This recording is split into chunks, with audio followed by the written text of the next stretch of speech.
ഒരു ഗ്രാമീണ കവല. എന്ത് രസമല്ലേ! ഷൂട്ടിങ്ങിന് പറ്റിയ സ്ഥലം. ഒരു ചായക്കട, ഒരു മൂന്നും കൂടി ഒരു മുക്ക് ചായക്കടയുണ്ട്. വലതുവശത്ത് കാണുന്ന ഏറ്റവും മൂലയ്ക്ക് കാണുന്ന ചായക്കട, അതിൻ്റെ ഇപ്പുറത്ത് ഒരു പലചരക്ക് കട, അതിൻ്റെ ഇപ്പുറത്ത് ഒരു ബേക്കറി പോലെ ഉള്ളൊരു സൈക്കിള്, ഒരു നാട്ടിൻപുറത്തെ ഒരു കവല. ഒരു സിനിമയുടെ ചെറിയ ഭാഗങ്ങളൊക്കെ ഷൂട്ട് ചെയ്യാൻ പറ്റിയ സ്ഥലം.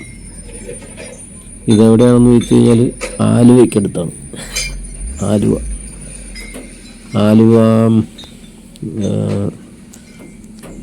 കാലടി റൂട്ടിൽ, ആലുവ നിന്ന് കാലടി റൂട്ടിൽ പോകുമ്പോൾ ചെറുപുള്ള ഏരിയയിലേക്ക്. എന്താല്ലേ, ശരിക്കും നല്ല ഒരു ജംഗ്ഷനിൽ ഒരു സിനിമ കാണുന്നത് പോലെയുള്ള ഒരു കെട്ടിടം, പഴയ ഓടിട്ടൊരു കെട്ടിടം. ഒരു ആൾക്കാർക്ക് കൂടിയിരുന്ന് വർത്തമാനം പറയുന്ന, നാട്ടുവർത്തമാനമൊക്കെ പറയുന്ന, ഇവിടെ എപ്പോഴും ആ ചായക്കടയിൽ ആൾക്കാരുണ്ടാവും. രാഷ്ട്രീയവും നാട്ടുവർത്തമാനങ്ങളും ഒക്കെ ആയിട്ട് നല്ല രസം. ഇപ്പം മഴയുള്ള സമയമുണ്ട്, മഴയുടെ ഒരു പ്രത്യേക അന്തരീക്ഷം. സിനിമയ്ക്ക് നല്ല ലൊക്കേഷനാണ്.